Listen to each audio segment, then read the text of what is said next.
इस सवाल को ज्यादा इंपॉर्टेंट में डालिएगा, ठीक है। इस सवाल में सारी बातें आपके जो लेवल है, आपके जो बोर्ड का लेवल है, इसी लेवल का सवाल आता है, ठीक है। ये वाला बेसिकली ये ज्यादा इंपॉर्टेंट है, ये आने की संभावना बहुत ज्यादा 100%, ठीक है। आइए इस सवाल में अगर पढ़िएगा ध्यान से, बोलते हैं कि एक अवतल दर्पण की फोकस दूरी 10 सेंटीमीटर है और दर्पण के सामने 8 सेंटीमीटर दूरी पर एक बीम रखा गया। बीम का मतलब वस्तु, बीम का मतलब वस्तु रखा गया है। तो बोलता है प्रतिबिंब की स्थिति बताइए, प्रकृति बताइए और आवर्धन ज्ञात करिए। कहने का मतलब कि प्रकृति का मतलब आपको यहाँ पे प्रतिबिंब की स्थिति मतलब कि आपका जो प्रतिबिंब बनेगा क्या दर्पण के पीछे बनेगा या दर्पण के सामने बनेगा। जब दर्पण के सामने बनता था, अब वो क्वेश्चन भी देखिए अवतल दर्पण है, जब दर्पण के सामने बनता था प्रतिबिंब बनता था निगेटिव, नहीं है। और जब भी का मान अगर पॉजिटिव आ जाए तो हम बोलेंगे कि दर्पण के पीछे बन रहा, नहीं बन रहा।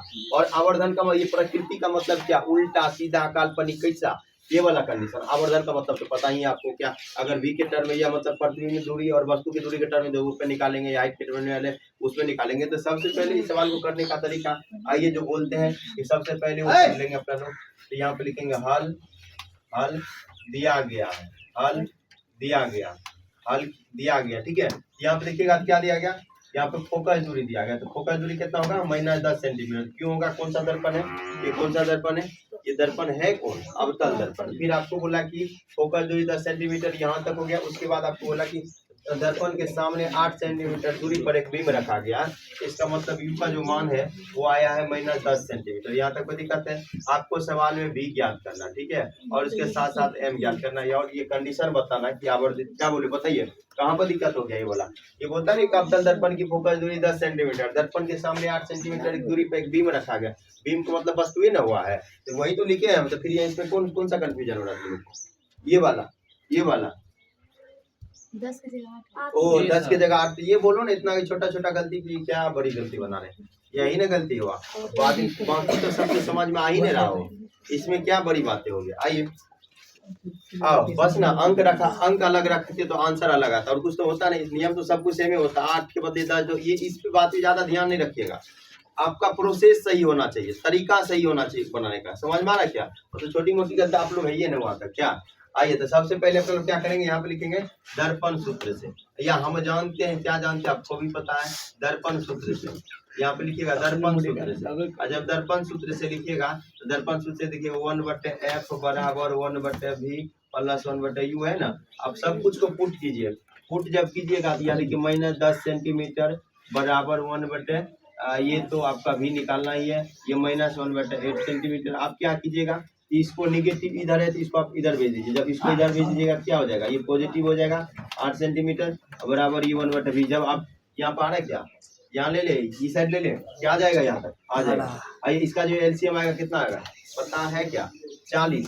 तो जब 40 सेंटीमीटर लीजिएगा, ये इसका एलसीएम कितना होगा 40 सेंटीमीटर। तो यहाँ देखिए क्या हो जाएगा, तब ये हो जाएगा -4, यहाँ हो जाएगा +5 और ये 1/v आया। जब इसको सॉल्व कीजिएगा तो ये 1/40 सेंटीमीटर बराबर यूज कीजिएगा तो 1/v। जब क्रॉस मल्टीपल गुना कीजिएगा तो ये देखिए क्या आ रहा, v बराबर आ गया 40 सेंटीमीटर। इस कहने का मतलब, अब सुनो सुनो सुनो रे बच्चा पार्टी, थोड़ा सुन लिया जाए, मेरा भी बात सुन लिया जाए।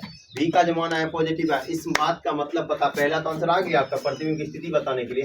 स्थिति का मतलब आपको बताइए कि v का मान जब पॉजिटिव आता है तो जो बना होगा प्रतिबिंब, जो बना होगा दर्पण के पीछे बना होगा, दर्पण का पीछे बना, और जब दर्पण के पीछे बना होगा दोस्त तो सीधा बना होगा, काल्पनिक बना होगा, यही बना होगा।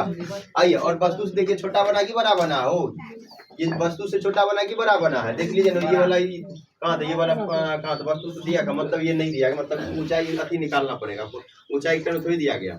आइए अब ऊंचाई टर्म देता तब ना, तो आपको आवर्धन का मतलब बताए नहीं कि आवर्धन कब पॉजिटिव कब नेगेटिव हो जाता है। इस कंडीशन में आप क्या लिखेंगे, प्रतिबिंब दर्पण के पीछे बना और वस्तु से बड़ा बना होगा, नहीं बनेगा। यहाँ लिखेंगे प्रतिबिंब, प्रतिबिंब, प्रतिबिंब दर्पण के पीछे, दर्पण के पीछे बना, दर्पन के पीछे कितने सेंटीमीटर दूरी पर, ध्रुव से कितना 40 सेंटीमीटर दर्पण के पीछे बना। यहाँ तक लिख दीजिए, v का मान इतना है। यहाँ तक कोई दिक्कत है? अरे बातें समझ में आया आप लोग को? अगर दूसरा पहला आंसर तो आपको मिल गया, दर्पण के पीछे बना। दूसरा बातें बताना आपको कि प्रकृति बताइए, और जब पीछे बनेगा तो क्या बनेगा, काल्पनिक सीधा नहीं बनेगा, काल्पनिक सीधा। यहाँ पे लिखेंगे वस्तु कैसे बना, प्रकृति अगर बताइएगा क्या बनेगा, का प्रतिबिंब काल्पनिक, प्रतिबिंब, प्रतिबिंब काल्पनिक प्रतिबिंब काल्पनिक और सीधा बना और सीधा बना, यहाँ तक कोई दिक्कत? तो सीधा बना भी लिख लीजिए ताकि क्या दिक्कत है। आइए अब कहानी इस बात पर, आवर्धन पे। आवर्धन का फॉर्मूला तो आपको पता ही है, माइनस वी बाई यू। होता है कि नहीं होता? अरे पढ़ के आए हैं, बताइए। तो ये m बराबर माइनस वी बाई यू आया है। तो देखिए v का मान कितना अपने लोग अभी तुरंत v निकाले 40 सेंटीमीटर। मैं यहाँ पे होगा माइनस 40 सेंटीमीटर और u का मान कितना हो आपको? u का मान है माइनस 8 सेंटीमीटर। ये देखिए ये वाला कट गया, ये वाला कट गया, ये वाला कट गया, सब कट गया भाई साहब। m का मान कितना आया? 5। इसका मतलब कितना गुना आवर्धित बना है वस्तु से? 5 गुना आवर्धित। कितना गुना? 5 गुना आवर्धित। तो कितना गुना आवर्धित बना? 5 गुना आवर्धित। तब तक नोट किया जाए इसको। तो इस दुनिया में बोले कि सबसे ज्यादा अगर टॉर्चर किया गया तो अम्बेडकर साहब को किया गया था। आप लोग तो क्लास में रहते, सामने रहते टीचर के, लेकिन अम्बेडकर साहब को क्लास में ही नहीं करने दिया जाता। तो हर दिन झाड़ू फील्ड में झाड़ू लगवाया करते थे, लेकिन फिर भी वो देखो कितना बड़ा आदमी, महान आदमी बन गया। आप लोग को ऐसा थोड़ी है कि आप लोग ब्रदराज से भी थोड़ा वीक आदमी है क्या? नहीं ना है। मान बोलते हैं ना, मन के हारे हार है, मन के जीते जीत। मान लिया तो जीत, और ठान लिया तो बोलते हैं ना, मान लिया तो हार, ठान लिया तो जीत, वो वाला कहानी। फिर वो क्या बोलते हैं वो वाला कि शिक्षा वो शेरनी का दूध है, जो पिएगा वो दहाड़ेगा। तो ये शिक्षा ही वो चीज है, ना मोटा दिखता, ना काला दिखता, ना भुट्टा दिखता, ना लंबा दिखता है, या तिस्मार खाना पे स्मार्ट है कि नहीं, ये कुछ भी नहीं दिखता है। बस शिक्षा वही है, जो ज्यादा मेहनत करेगा वो आगे निकल जाएगा। समझ में आया कि नहीं समझ में आया? इसीलिए ये वाला कहने कि जब एक ही बार, मतलब कि जब प्रैक्टिस करने से नहीं होता, कोई एक ही बार थोड़ी टीचर बना, जन्मजात थोड़ी टीचर बना। अब किसी को घमंड था, जिसमें पत्थर को कितना घमंड था, बोले थे ना कि पत्थर को बहुत ज्यादा घमंड हुआ करते थे। बोलते थे कि हवा तो उड़ा नहीं सकता है, आग तो जला नहीं सकता, जब पानी आया खुद के वजन के कारण डूब गया। तो घमंड नहीं होनी चाहिए, जो जितना मेहनत करेगा वो उतना आगे निकल जाएगा। इसमें मोटा काला गोरा हाइट, ये स्मार्ट कुछ नजर नहीं आने वाला। बस मेहनत के साथ साथ आपका डायरेक्शन सही होना चाहिए, आपका गाइडेंस सही होना चाहिए, कौन बताने वाला या किस दिशा में आप वर्क करे, वो सारी बातें। ठीक है, यहाँ तक लिखिए, यहाँ तक लिख लीजिए, उसको बात करो। तो ये वाला देखो प्रैक्टिस सेट है, ये वाले सारे को बना के आना है। ठीक है, ये लीजिए पकड़िए सब आदमी। बस जो नहीं बनेगा उसका जिम्मेदारी या उसका कारण या उसका जिम्मेवार, उसका कारण नरेंद्र मोदी।